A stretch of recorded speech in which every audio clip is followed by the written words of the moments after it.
le podcast Parole d'Histoire, créé et animé par André Loez.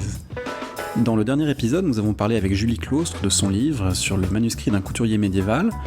Aujourd'hui, en compagnie de 3 invités, nous reprenons la série L'Histoire autrement, qui s'intéresse à d'autres manières non académiques de faire de l'histoire. On a évoqué YouTube, la télévision, et aujourd'hui on parle dans cet épisode de l'histoire racontée aux enfants, et à leurs parents ou grands-parents, à travers différents supports et projets, livres, magazines. La conversation ne se veut pas exhaustive, on n'a pas pu tout citer. N'hésitez pas à signaler en commentaire sur le site paroledhistoire.fr d'autres projets qui vous ont plu ou intéressé. Mention particulière au podcast Les Odyssées de France Inter, destinés aux enfants, qui sont pour moi vraiment un régal. Comme toujours, retrouvez-nous sur les réseaux sociaux et restez bien à l'écoute. Le prochain épisode du podcast sera le 200e et il devrait y avoir quelques petites surprises pour fêter ça. Merci et très bonne écoute. Pour parler de la manière de faire de l'histoire pour les enfants, avec les enfants, j'ai le plaisir d'être avec Mélanie Decour, responsable éditoriale chez Nathan. Bonjour. Bonjour. Merci de nous recevoir dans les beaux locaux de Nathan avec Choupi à côté de nous qui va regarder notre discussion. Je suis également avec Christophe Nicolas. Bonjour. Bonjour à tous. Qui est rédacteur chez Astrapi et qui a coordonné plusieurs numéros autour de l'histoire notamment. Un des derniers, c'est La folle machine à remonter le temps autour de l'histoire de France il y a quelques mois. Et Laurence Decoq, bonjour. Bonjour. On a déjà eu l'occasion de vous recevoir à ce micro. Vous êtes historienne, pédagogue et vous êtes notamment l'auteur de l'Histoire Junior, cette déclinaison pour les enfants du magazine L'Histoire chaque mois qu'on trouve en ligne. Alors on va parler de vos différents supports, de vos différents projets, mais peut-être pour commencer, je voudrais me tourner vers Mélanie chez Nathan pour lui demander quelle place tient l'histoire dans l'offre culturelle aujourd'hui proposée aux enfants, qu'il s'agisse de livres, d'émissions, de supports audio, vidéo, etc. On a l'impression que l'histoire pour les enfants, c'est quelque chose d'assez porteur, quelque chose qui a le vent en poupe.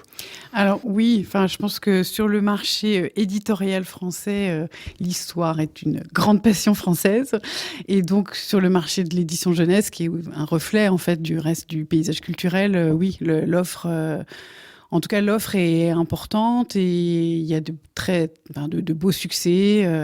Voilà, sur le plan commercial, il y a de jolies choses qui se passent. Plutôt à partir de 8-9 ans, il y a quand même un âge avant lequel on parle moins de l'histoire au sens scientifique, je veux dire. Et après, l'offre, elle continue jusqu'aux romans ados, grands ados, que ce soit vraiment des collections sur l'aspect documentaire de l'histoire, jusqu'aux romans historiques, qui est aussi très présent chez les petits.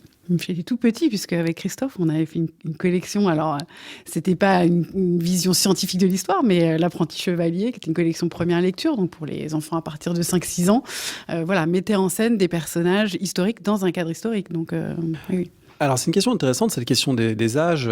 On va sans doute y revenir au cours de cet entretien, parce qu'effectivement, à quel moment on bascule vers différentes manières d'aborder l'histoire, de raconter l'histoire, autour de 8-9 ans, autour de 10 ans, autour de la fin du primaire, c'est quelque chose qu'on peut voir un petit peu dans l'offre qui est proposée.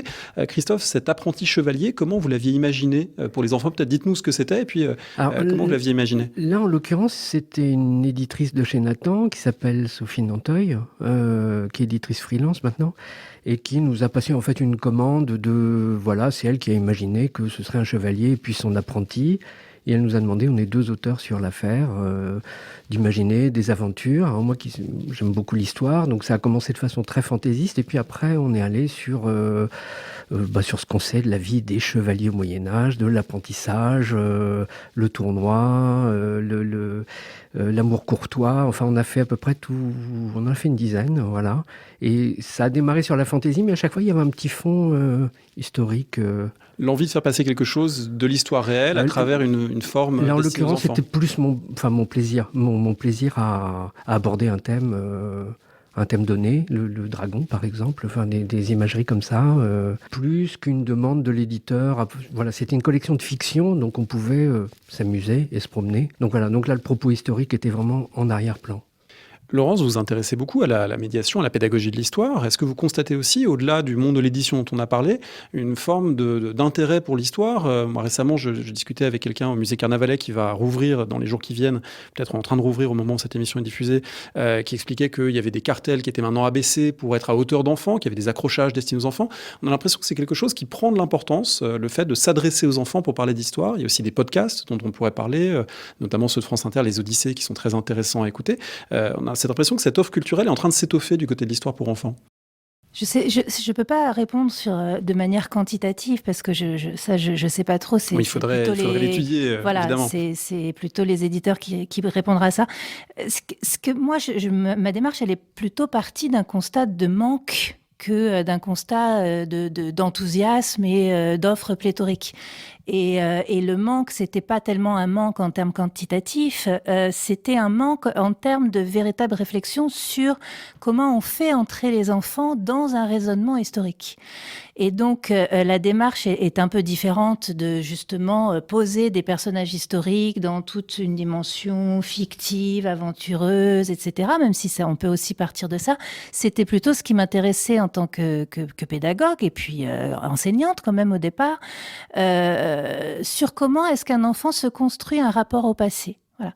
Et ça, j'ai l'impression que de ce point de vue-là, il y a, autant dans le monde éditorial que dans le monde de la médiation culturelle, comme les musées, il y a des petits manques à combler, ou en tout cas une réflexion à nourrir plutôt de ce point de vue-là. Pour nourrir cette réflexion, vous avez fait depuis maintenant 10 numéros l'Histoire Junior, qui est donc cette déclinaison pour les enfants du magazine L'Histoire, pour les 10-14 ans.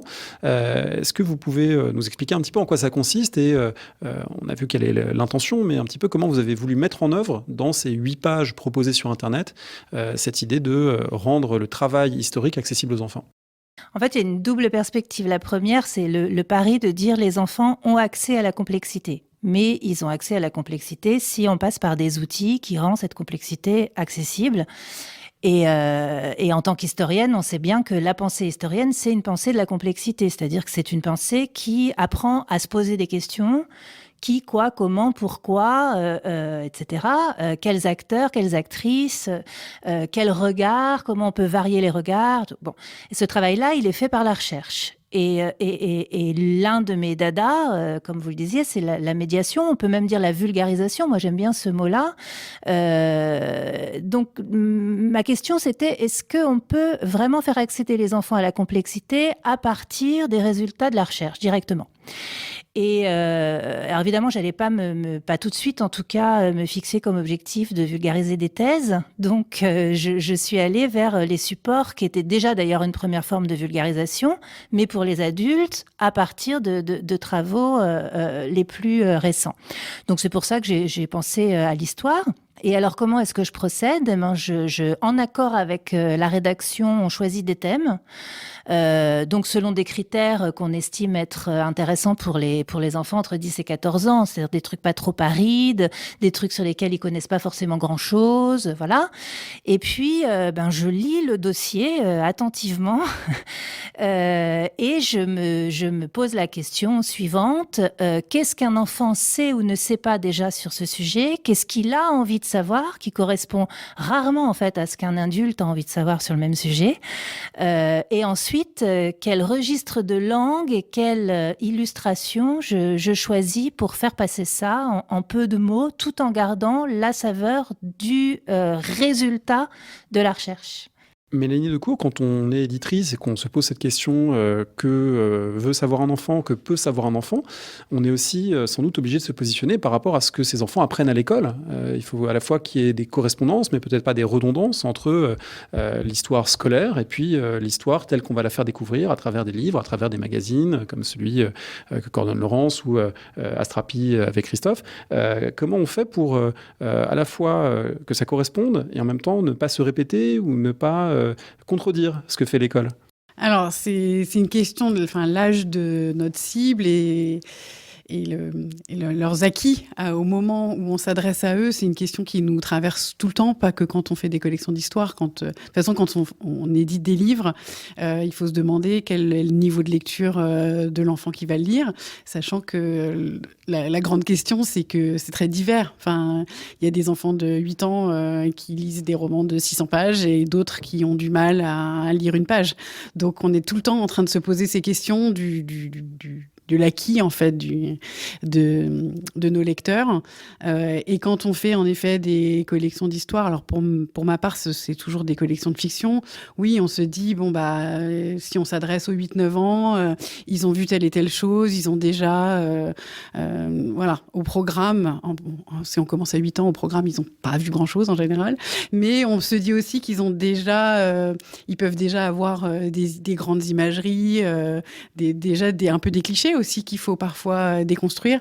Donc oui, c'est sûr qu'on part du prérequis global, mais presque plutôt d'une culture que d'un programme vraiment scolaire. Après, on peut s'intéresser au programme scolaire en se disant, typiquement pour la collection qu'on prépare avec Laurence, on se dit, si on s'adresse au CM, si on veut faire connaître la collection à des enseignants pour qu'ils la prescrivent ou qu'ils l'utilisent en classe, on va essayer de coller aussi aux thèmes qui sont abordés à l'école. Mais ça, c'est un peu l'autre bout du prisme pour lequel on s'intéresse au programme scolaire.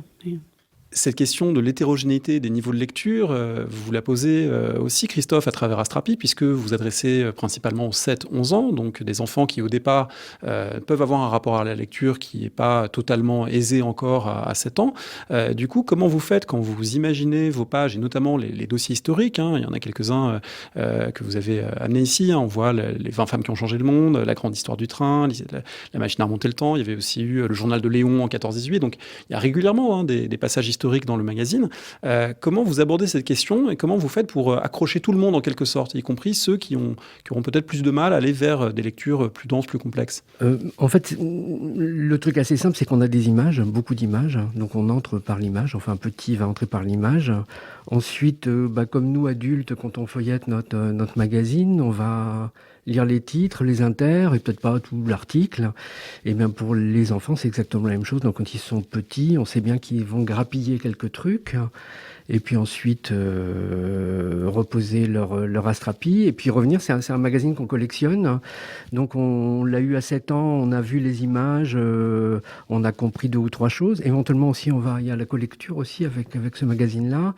Oui, on fait lire aussi aux grands frères, grandes sœurs, ou aux plus petits, ou aux cousins, etc., les copains. Qui abonnent les enfants, donc on va lire le machin avec toi. Il y a pas mal de collectures pour les petits. Et puis, comme je vous disais, on a un travail de titrail, de journalistique sur ces choses-là. Faut que ce soit un peu amusant, catchy, rigolo, étonnant. Et puis on entre, dans les matières qu'on propose, et puis parfois ensuite dans les textes, vous en savez quelque chose puisqu'on vous avait demandé de relire parfois des choses un petit peu compliquées où on n'avait pas envie de commettre d'impair. On a des textes un peu costauds quand même, qui pourraient convenir, j'ai envie de dire à tout âge, en tout cas des collégiens par exemple. Ils auraient parfois intérêt à lire nos chronologies, nos trucs avec nos grands repères, etc. Super outil. Alors c'est vrai que c'est quelque chose qui me frappe quand je me penche sur la littérature, on va dire, ou sur les documentaires destinés aux enfants, c'est souvent la très grande qualité, y compris scientifique, d'un certain nombre de choses, où on se dit finalement ça déparerait pas dans un cours de collège, de lycée, voire à certains moments du supérieur. C'est-à-dire qu'il y a des choses qui sont formulées de manière très synthétique. Quand on cherche l'exactitude, quand on cherche le mot juste, finalement c'est une démarche qui n'est pas une démarche réservée aux enfants. Donc c'est intéressant de se dire que l'exigence qu'on a pour les enfants, c'est pas parce que c'est les enfants qu'on est moins exigeant, c'est peut-être même le contraire, Laurence. Ah bah oui, mais ça c'est vraiment tout le travail de la vulgarisation.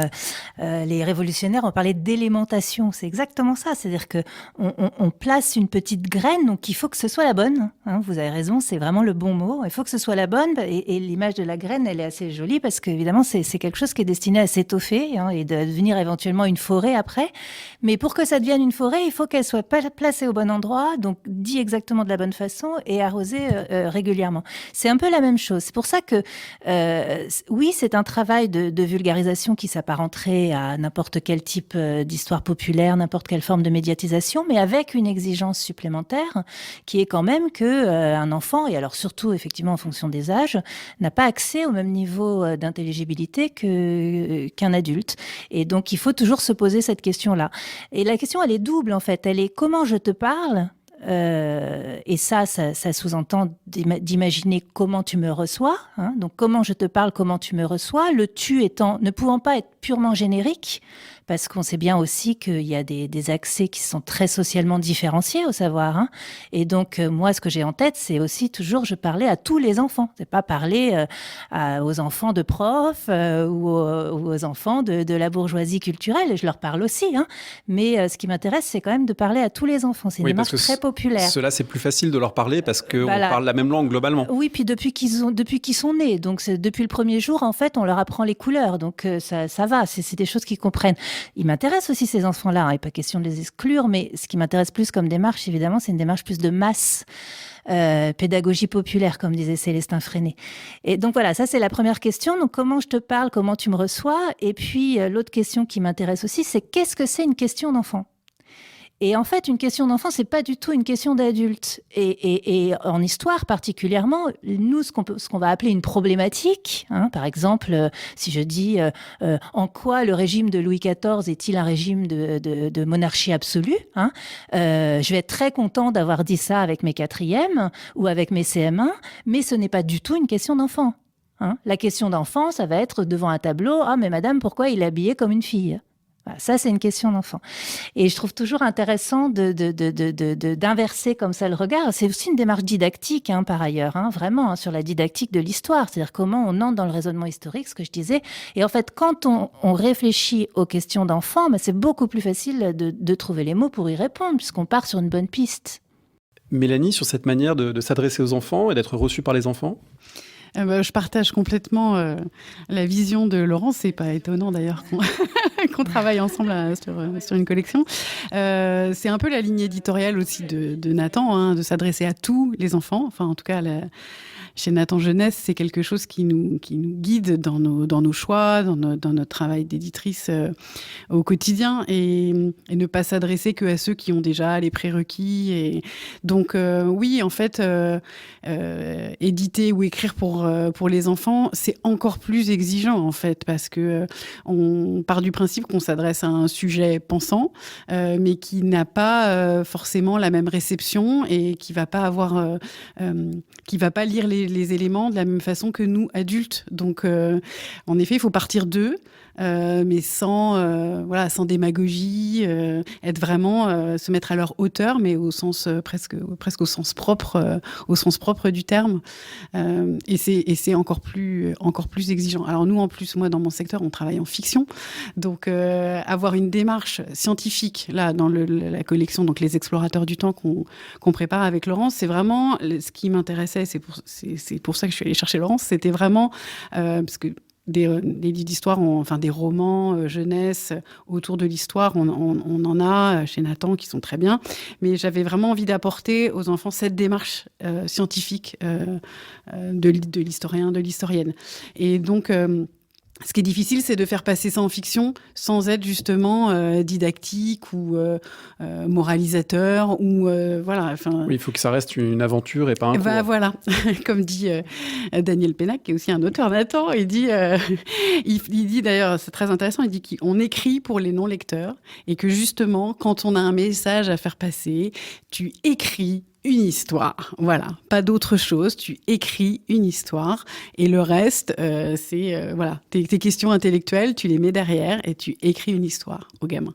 Donc c'est voilà, ça fait beaucoup pour nous de contraintes. Enfin, c'est surtout pour l'autrice en fait, mais qui sont aussi enrichissantes et intéressantes. Mais c'est une ligne de crête entre la démarche historique et ce qu'on veut apporter comme connaissance, comme question, comme réflexion à l'enfant.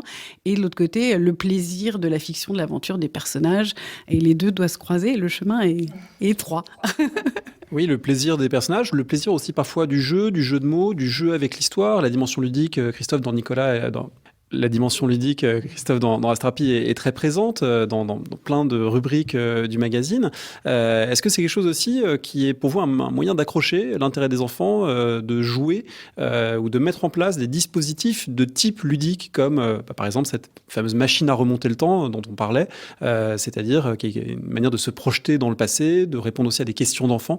Quelle place tient le jeu et l'aspect ludique ? Oui, alors en fait Astrapi, c'est un magazine qui accompagne les enfants à l'école, à la maison, etc. Beaucoup en récréation aussi, et beaucoup dans le jeu. Donc on propose, il y a du carton, des trucs en carton, et par exemple en histoire... Il y a du do-it-yourself, il y a des trucs à construire régulièrement dans Astrapi. Il faut des ciseaux, de la colle et du scotch, et puis on fabrique quelque chose. Un peu de patience aussi, souvent. C'est un petit peu long à monter pour certains trucs. Voilà, on peut faire un campement du néolithique. Je vois ici, on a un super dracard à monter en carton. Alors, je signale à ceux qui nous écoutent que toutes les plaintes des parents qui n'ont pas réussi à monter leur collage Astrapi, il faut les adresser directement à Christophe Nicolas, qui sera en lien de cette émission. Donc voilà, donc c'est du jeu, et pour en revenir au jeu de mots et à l'histoire, et on a des petites rubriques aussi dans le magazine.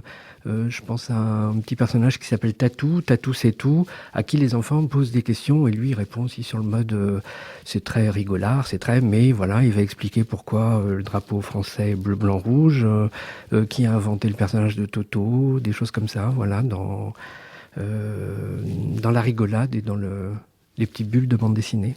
Ces questions d'enfants, Laurence, dont vous parliez, et auxquelles renvoie aussi cette question d'où vient le drapeau français, ces questions d'enfants, elles sont souvent extraordinairement pertinentes, en fait. La question pourquoi Louis XIV est habillé comme une fille, en fait, c'est une question très très profonde sur le sens des apparences, sur le rapport aux vêtements, le rapport aux apparences qui a changé entre le XVIIe siècle et nos jours. Donc ça, c'est une expérience, je pense, que tous les profs ont dû faire à un moment ou à un autre, d'être à la fois très déstabilisés et en même temps très intrigués par une question enfantine en apparence, très, très profonde en réalité. C'est aussi très stimulant de faire face à ce type de curiosité.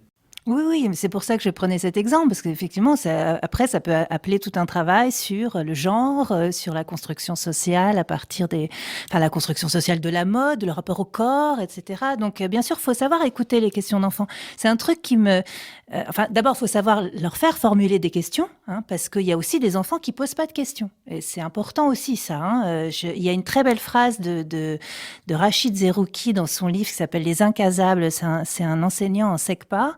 Et il dit, j'ai lu plein de pédagogues, j'arrive en SECPA, moi j'ai lu plein de pédagogues, Paolo Freire, Rancière, etc. Et ok, donc il m'explique comment on donne à manger, mais moi je sais pas comment leur donner faim. Et c'est une très très belle formule, je trouve. C'est vrai qu'il y a des enfants qui posent pas de questions, surtout en situation scolaire, parce que la situation scolaire, elle est aussi, elle violente parfois des enfants qui sont socialement défavorisés ou qui ont d'autres soucis. Mais même pas forcément dans des situations scolaires, il y a des enfants qui n'ont pas forcément pris l'habitude de poser des questions. Donc, il y a une première démarche qui est d'amener les enfants à poser des questions sans être trop directif. Et quand je prenais cet exemple de le régime de Louis XIV est-il un régime de monarchie absolue, c'est un truc très français qu'on a, ça, qui est qu'on est tout content de lancer un cours par une question. D'ailleurs, l'inspection, elle dit qu'il faut lancer un cours par une question et puis le cours, il va répondre à la question. Mais en réalité, c'est vraiment un faux semblant parce qu'on a déjà, nous, notre question en tête. On essaie de leur faire croire que c'est eux qui la formulent. Donc, quand ils n'ont pas la bonne formule, on la reformule parce qu'au bout d'un moment, quand même, il faut y aller. Donc, c'est pas du tout leur question et donc, ça va pas du tout être leur cours. Et voilà, ça aussi, c'est une autre démarche didactique. Alors, c'est peut-être ce que fait aussi Tatou. En tout cas, on peut très bien imaginer, en effet, des procédés éditoriaux très, très inventifs, très créatifs pour faire jaillir la question chez l'enfant. Et une question d'enfant, c'est jamais idiot. Et quel que soit le domaine.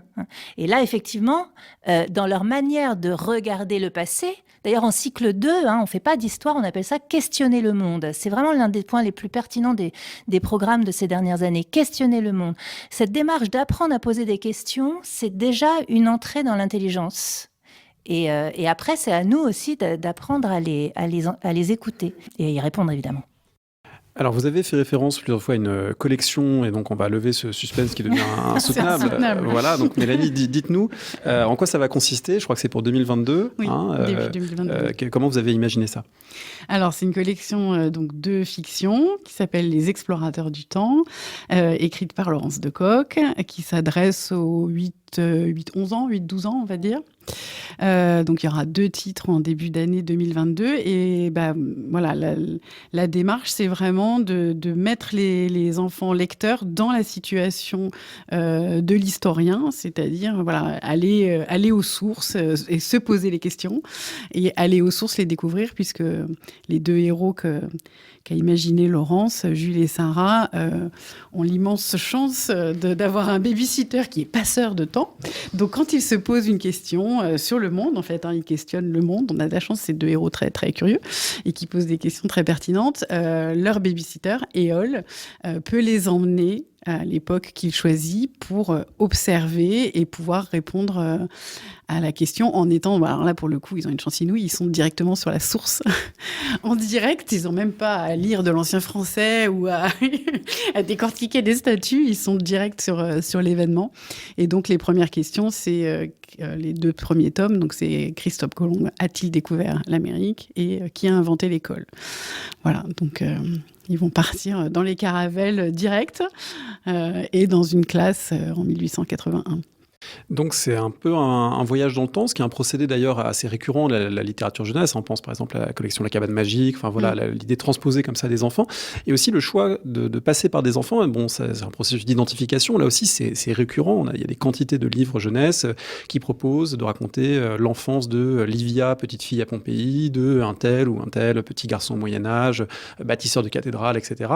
Le fait d'utiliser des enfants comme mode d'identification pour des enfants, c'est un procédé récurrent, mais pour vous, ça fonctionne bien? Déjà, c'est un procédé qu'on sait assez efficace en didactique. Et un truc qui est assez étonnant, c'est que les programmes scolaires ne parlent jamais d'enfants. C'est quand même dingue, ni d'enfants ni d'adolescents.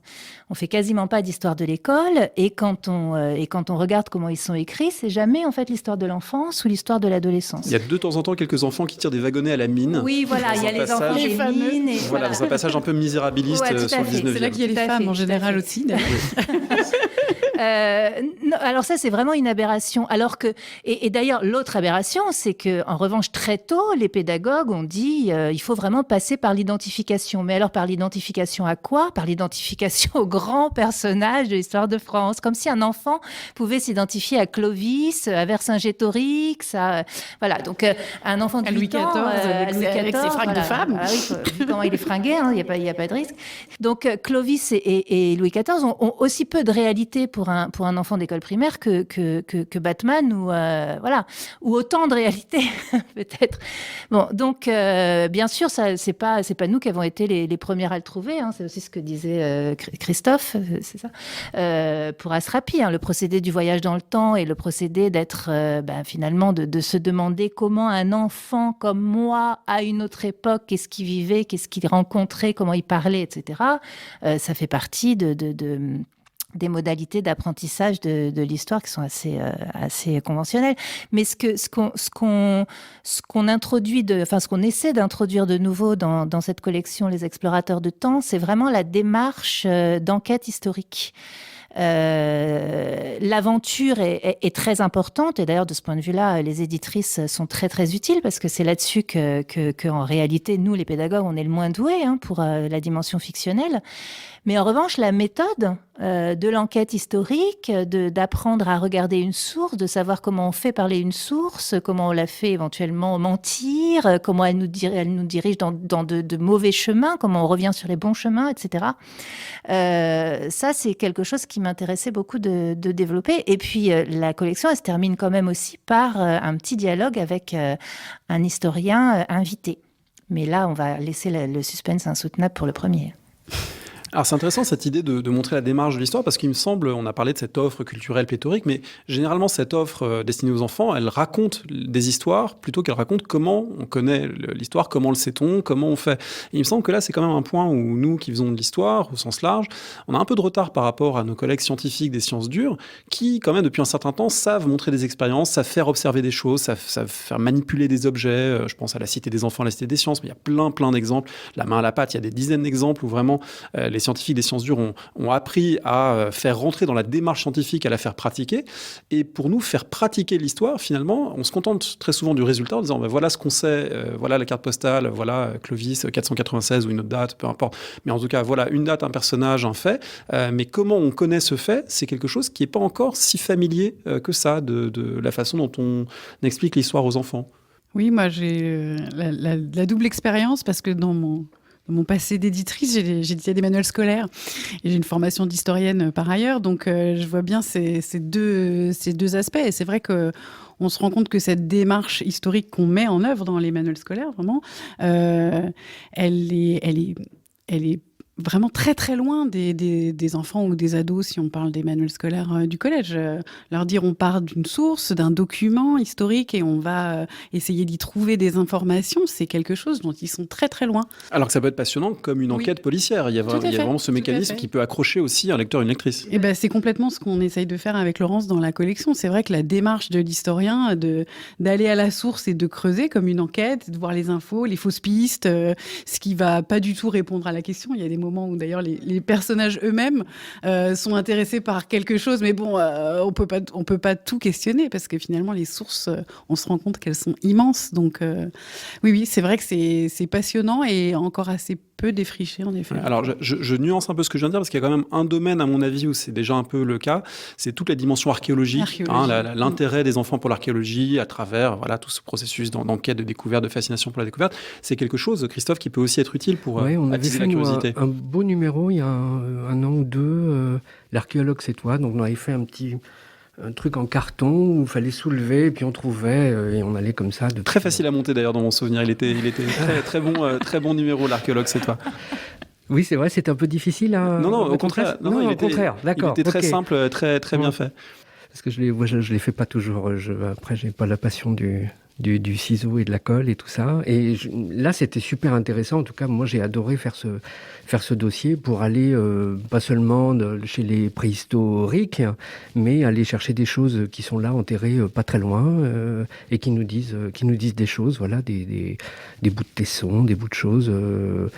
Il y avait du Moyen-Âge, la matière noire, voilà. Et avec ça, en termes de médiation, je vois passer beaucoup de choses avec l'INRAP, d'accueil de classe. Et là, au niveau archéologie, là, il y a la main à la pâte, et puis on y va, on fait des petits ateliers, il y en a de plus en plus, j'ai l'impression que ça fonctionne bien. Laurence, sur cette dimension pratique et d'enquête et de faire participer à la méthode historique finalement ? Ouais, alors il y a cette question de la méthode à partir des sources et de la démarche avec l'enquête, mais il y a aussi la dimension très épistémologique de l'histoire. C'est-à-dire que quand je disais faire entrer dans le raisonnement historique, par exemple, la comparaison passé-présent, c'est quelque chose d'important. C'est pas interdit, moi je considère qu'il n'y a pas d'interdit, hein, c'est pas le grand péché de l'anachronisme, je pense qu'on apprend aussi par l'anachronisme. Donc la rencontre avec l'anachronisme, qu'est-ce qu'elle dit ? La comparaison entre comment un enfant faisait ci ou parlait avant et comment il parle aujourd'hui et pourquoi ça a changé, hein, la question pourquoi ça a changé, c'est aussi une vraie question. Qui fait quoi ? Comment ? Les hommes, les femmes qu'est-ce qui aurait pu être possible ? Qu'est-ce qui a eu lieu ? Qu'est-ce qui n'a pas eu lieu ? Pourquoi ça n'a pas eu lieu ? Ça, c'est une question aussi qu'on travaille, par exemple, dans cette collection-là. Pourquoi est-ce que ça ne s'est pas déroulé d'une autre façon ? Pourquoi ce n'est pas les Chinois qui ont, entre guillemets, découvert l'Amérique ? Par exemple, voilà, donc tout ce qui est le contrefactuel. Donc, ça aussi, c'est pas simplement en fait une méthode au sens presque matériel, hein, c'est aussi une manière d'apprendre à penser le passé. Il y a un point qui est récurrent quand on évoque... alors, je vais d'abord dire un truc. Je signale que vous pouvez en ligne consulter l'Histoire Junior et en particulier le numéro 5 sur la peste à Marseille, parce que là, vous jouez ce jeu de l'aller-retour entre le passé et le présent, en disant voilà, c'était quoi un confinement en 1720, c'est quoi un confinement aujourd'hui, et ça peut répondre tout à fait à des questions légitimes d'enfants sur leur quotidien, vraiment partie d'une expérience, et sur ce que ça pouvait vouloir dire dans l'histoire, sous d'autres formes, et ce jeu d'aller-retour, effectivement, il peut être très, très fructueux. Alors cet aller-retour, il se fait aussi entre des clichés et puis des réalités plus complexes vers lesquelles on peut essayer d'amener les enfants. Ça, c'est aussi un des enjeux, aussi bien de l'histoire scolaire que de l'histoire qu'on raconte de manière plus large, de partir de l'existant, de partir de clichés, d'images reçues. C'est à la fois nécessaire de s'appuyer dessus, mais en même temps, parfois, d'emmener un peu plus loin. Et dans le choix même des thèmes, c'est vrai que quand on regarde la liste des numéros d'Astrapi, la liste des numéros de l'Histoire Junior, etc., on est forcément, à un moment, sur du familier, sur des choses qui vont faire résonner quelque chose. Si on pense aux Sioux, voilà, les enfants qui aiment jouer, entre guillemets, aux Indiens, les Sioux, ça fait partie des sujets qui jouent sur cette familiarité. Donc là, il y a un enjeu à la fois de dépaysement et en même temps d'ancrage sur des choses qui sont déjà là. Oui, c'est ce qu'on appelle le travail sur les représentations. Alors c'est vrai que c'est intéressant et je pense qu'il faut le faire et c'est là aussi, c'est un tremplin pédagogique hyper efficace. Mais parfois il y a des sujets sur lesquels les enfants n'ont aucune représentation. Le prochain Histoire Junior, par exemple, il est sur Sparte. Et pour être très concrète, l'objet du dossier, l'un des objets du dossier, c'était de relativiser la particularité de Sparte par rapport à Athènes. Bon, ça c'est vraiment une question d'historien, parce que longtemps on a dit voilà, Athènes c'est la cité particulière, oui voilà, et puis Sparte c'est carrément l'inverse. Bon. Donc tout ça est hyper intéressant, mais franchement, les enfants n'en ont rien à faire de ça, parce que ça voudrait déjà supposer qu'ils aient une idée de la particularité d'Athènes, et de l'autre particularité de Sparte. Donc c'était un défi intéressant, parce qu'en réalité, il fallait que je change complètement la problématique du dossier pour les enfants. Parce que je ne pouvais pas garder cette idée « Ah, tu as longtemps cru que Athènes était ça, et ben maintenant je vais te montrer que Sparte c'est ça. » Ça ne marche pas. À part pour les fans de Zack Snyder et de 300 qui sont, on l'espère, pas trop nombreux dans cette classe d'âge. Voilà. Donc là, je ne peux pas vraiment travailler sur des représentations. Donc il faut que je trouve autre chose. Alors ça peut être un jeu sur l'exotisation et la réalité. C'est-à-dire, comment est-ce que je vais raconter quelque chose qui va paraître complètement dingue. Et donc, j'imagine des enfants qui le lisent et qui se disent « Waouh, mais jamais j'aurais imaginé un truc pareil, c'est ouf !» Et puis, apporter une explication rationnelle à cette chose-là. Mais là, je parle pas de leur représentation, je suis complètement sur une autre démarche. En fait, je crois qu'il faut vraiment, en fonction des sujets, en fonction de ce qu'on a envie de montrer, en fonction de la classe d'âge, il ne faut pas avoir de schémas comme ça, de narration qui soient complètement rigides. Dans l'histoire, il y a évidemment des choses qui peuvent être exaltantes, des héros, des figures positives, et puis des choses qui peuvent être très sombres, très douloureuses. On a parlé de la peste, mais on pourrait tout aussi bien parler des guerres mondiales, parler de massacres, etc.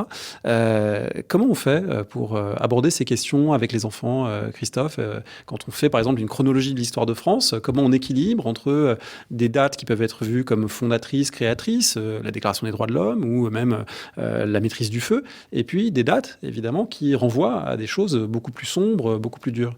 Alors là, en l'occurrence, pour ce dossier-là, André, j'ai l'impression qu'on ne sait rien... on vous a montré un petit peu où on en était à un moment, et on ne s'est rien refusé. On est allé jusqu'à des choses un peu difficiles, comme les guerres coloniales.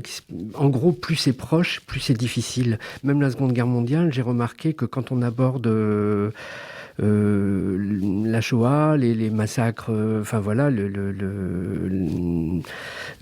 ce truc assez terrible. C'est très difficile d'aborder ce truc-là. Et ça pourrait... Alors c'est marrant, ça me rappelle un tweet que j'ai vu il n'y a pas longtemps. Une maman qui dit, ma fille à l'école, on lui a parlé de la Shoah et elle pleure continuellement. Ça fait 48 heures qu'elle est en pleurs et je ne sais pas quoi faire et je ne sais pas...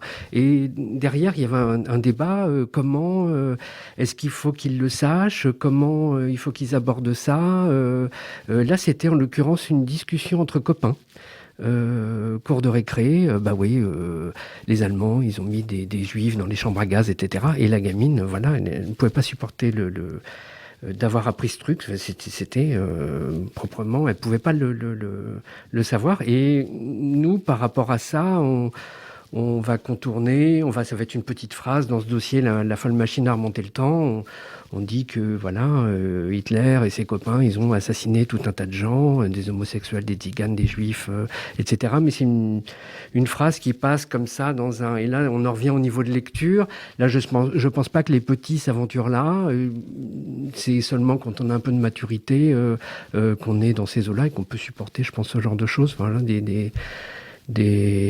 En gros, c'est vraiment difficile de parler de ces choses-là. Voilà. C'est difficile, en même temps, ça fait partie aussi des attendus et même peut-être des demandes d'une partie de ce lectorat enfantin, Mélanie Decour. Oui, puis je pense que plus on leur en parle, alors pas forcément plus tôt on leur en parle, on va pas parler de la Shoah à un enfant de 3 ans, mais là je pense que la gamine qui est citée dans le tweet, c'était pour elle peut-être la découverte, peut-être un peu trop tard pour elle, de ce qui s'est passé, et peut-être que si elle avait...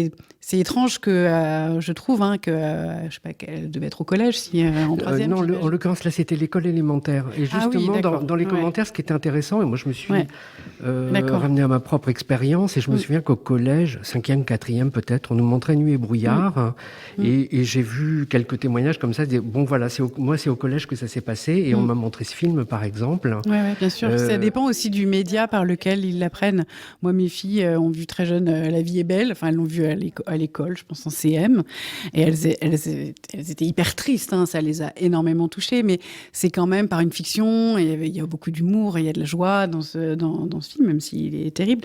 Mais en effet, voilà, si on l'apprend dans un cours d'histoire, même en 3e, les faits bruts, je pense que s'il y a eu plusieurs médias de différentes façons, un livre de fiction, un film, une discussion avec un parent, de la famille, des gens qui ont été concernés, des témoins. Moi, j'avais vu des témoins, des victimes, des rescapés des camps en 3e. Je me rappelle encore d'eux. Je me rappelle de leur tête, je me rappelle de leur prénom. Enfin, c'est des moments très très forts. Mais voilà, je pense que plus il y a d'informations et plus elle est vécue par l'enfant, par l'ado qui peut, gérer ces moments-là, gérer les informations, ne pas prendre celle qui ne peut pas gérer parce qu'il est trop petit, parce qu'il est trop fragile, parce que ça le touche trop. Et puis au fur et à mesure, il va construire ces différentes couches et en avoir une connaissance plus fine au moment où lui, il est prêt aussi. Et puis peut-être aussi choisir les moments, parce qu'il y a ça aussi. Il y a le moment où à l'école, où une conversation est imposée, et le moment où l'enfant peut choisir ce que lui, il prend de l'histoire, ce que lui, il prend comme information pour lui. Laurence, dans l'histoire junior, dans les différents numéros, il y a des sorcières qui sont brûlées, il y a des révolutionnaires de 1848 ou 1871 qui sont réprimés, il y a des Sioux qui sont massacrés. Donc c'est quelque chose qui est évidemment pas éludé dans les dossiers que vous avez adaptés pour les enfants. Comment vous faites pour gérer cette dimension-là de l'histoire, qui est évidemment une dimension très présente et à laquelle, en tant que pédagogue, on est aussi souvent confronté?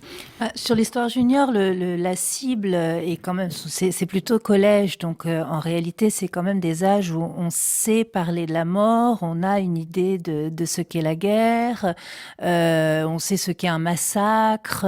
Donc, pour l'histoire junior, je me pose pas tellement la question en réalité. Voilà, j'expose les faits tels qu'ils ont eu lieu, sans rentrer forcément dans des détails. Par exemple, si je devais faire la Saint-Barthélemy, je me la poserais.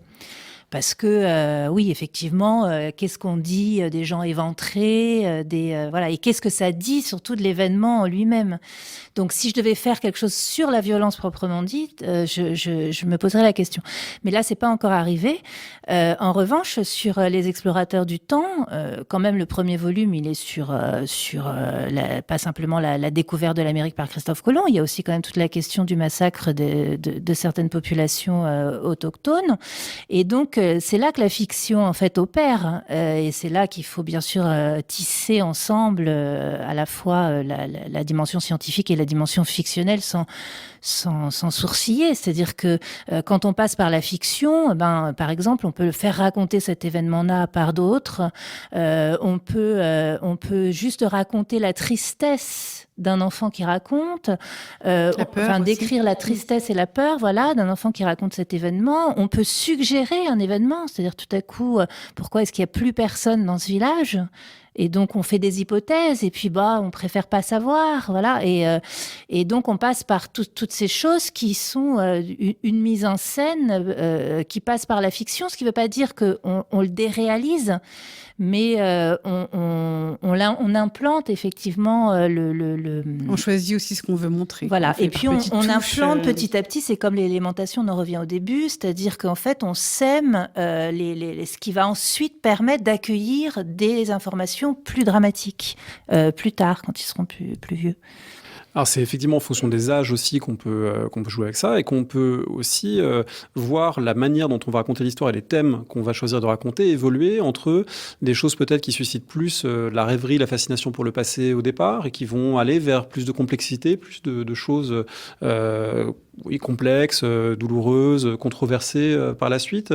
Christophe Astrapi qui s'adresse aussi aux 7-8 ans au départ, il y a toute une dimension de l'histoire qui fait rêver, qu'il faut aussi garder parce que c'est aussi ça qui alimente une forme de curiosité.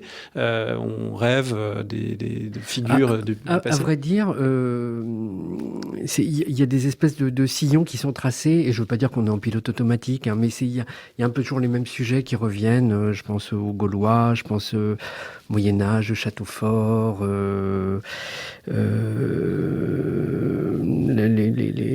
les rois, les cours, les belles choses.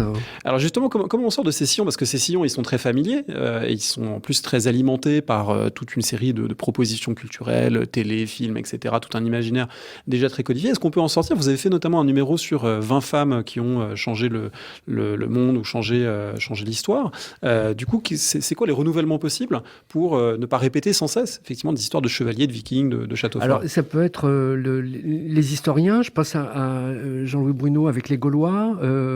Voilà, de se dire, on a lu ça à la rédaction. Là, en l'occurrence, c'est pas moi qui l'ai fait, c'est une collègue, Claire Clément, voilà, qui avait lu, voilà, et on avait décidé de parler des Gaulois, mais plutôt avec une mise à jour, quoi. Voilà, on fait des mises à jour. Et puis là, la société change, voilà, les femmes sont là, les femmes existent. On existe depuis un moment, d'ailleurs. Ça, oui, on peut le confirmer, hein, effectivement, voilà. c'est un fait bien attesté. Et voilà, alors je pense à ce dossier-là. On a raconté la vie de Joséphine Baker en bande dessinée. Il y a un rédacteur à Astrapi qui s'appelle Bruno Muscat, qui à chaque... ça fait 5 ans que je suis à Astrapi, 5 ans et on pourrait peut-être faire Joséphine Baker. Et là, enfin, on lui a dit, oui Bruno, tu vas nous raconter la vie de Joséphine Baker. Et là, pour le coup, voilà, ça nous a un peu sorti de nos sillons habituels et ça a permis de raconter la vie de quelqu'un qui a vécu des trucs pas possibles, qui avait pas une sexualité straight comme tout le monde, enfin comme tout le monde, j'en sais rien, mais enfin on a fait état de sa bisexualité, on a raconté son enfance très malheureuse, le racisme qu'elle subit, qu'elle détourne, enfin voilà, là on a raconté des trucs peut-être qu'on n'avait pas l'habitude de raconter. Et puis j'espère bien qu'il y aura d'autres dossiers comme ça.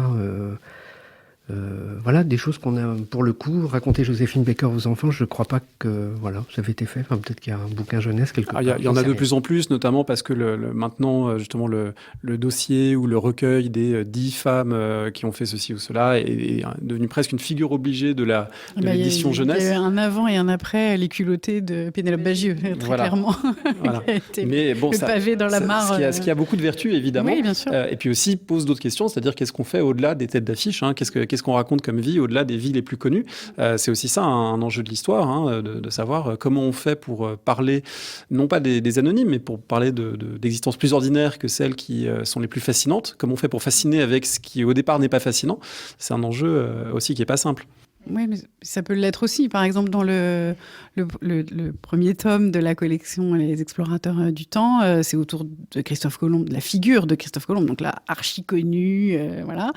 Et en même temps, les héros vont rencontrer, ils vont aller dans un village et ils vont rencontrer, voilà, des femmes, des enfants qui vivent cette vie au début du XVIe siècle. Et donc, il y a les deux aspects. On part de Christophe Colomb, mais on est aussi sur l'autre fenêtre de l'histoire, qui est la vie de ceux qu'on ne célèbre pas, parce qu'on a quand même, surtout en France, une vision de l'histoire incarnée par des hommes puissants, par les gouvernants, en fait. Et raconter la vie de ceux qui pourraient être anonymes, je pense que pour les enfants, c'est aussi... un enfant de 8 ans qui lit ce roman, je pense qu'il va plus... la figure de Christophe Colomb, oui, mais un gamin qui vit en Haïti, en 1505, c'est aussi incroyable, c'est aussi passionnant, c'est aussi fascinant. Donc, je pense que... Et puis, l'autre manière de faire aussi, ce qu'on fait d'ailleurs dans la collection, et je pense qu'il y a une piste intéressante, c'est de démythifier les personnages.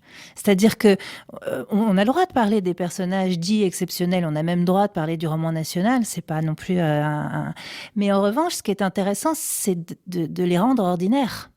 Pas simplement de se dire je vais pas parler d'eux pour parler des gens ordinaires, mais comment je rends les grands personnages ordinaires. Et ça, c'est aussi ce qu'on fait. Enfin, ça, c'était une piste à laquelle je tenais beaucoup. Et par exemple, sur Vercingétorix, enfin, si jamais on en fait un jour sur Vercingétorix, moi, je me souviens que quand j'ai lu, je ne sais même plus qui disait ça, c'était pas Bruno, mais que Vercingétorix était un Romain.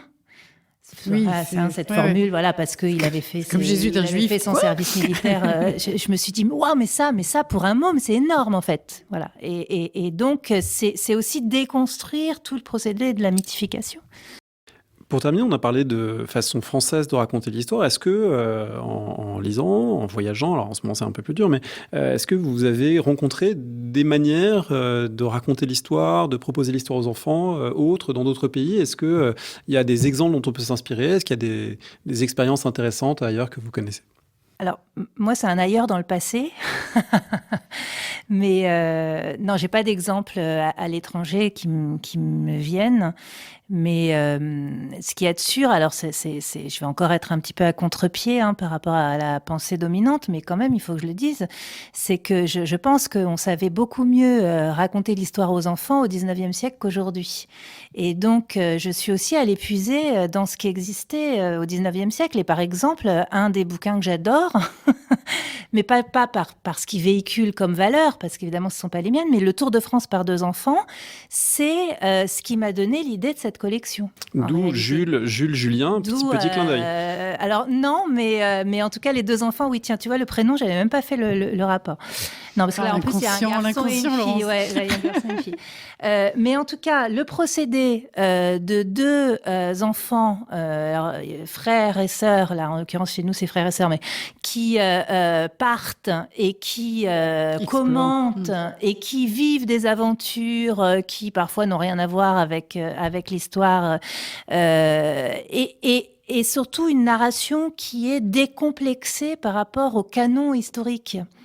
Ça m'intéressait beaucoup en fait parce que voilà, je pense que là ou même dans les petits Lavis, vous le savez, j'ai une passion pour les petits Lavis et qui encore une fois n'est évidemment pas la passion de ce qui est dit en termes de nationalisme, de revanche, etc. C'est pas ça qui m'intéresse, mais ce qui m'intéresse c'est la posture, c'est-à-dire la posture d'universitaires qui décident de s'adresser à des tout petits et comment ils font et par quelle stratégie ils passent.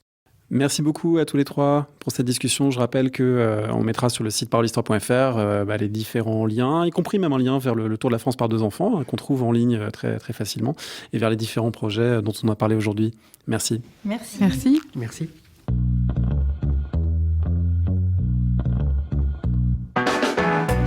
Merci de nous avoir écoutés. Rendez-vous sur le site www.parolehistoire.fr pour toutes les informations sur le podcast, pour vous abonner, écouter ou télécharger les autres émissions.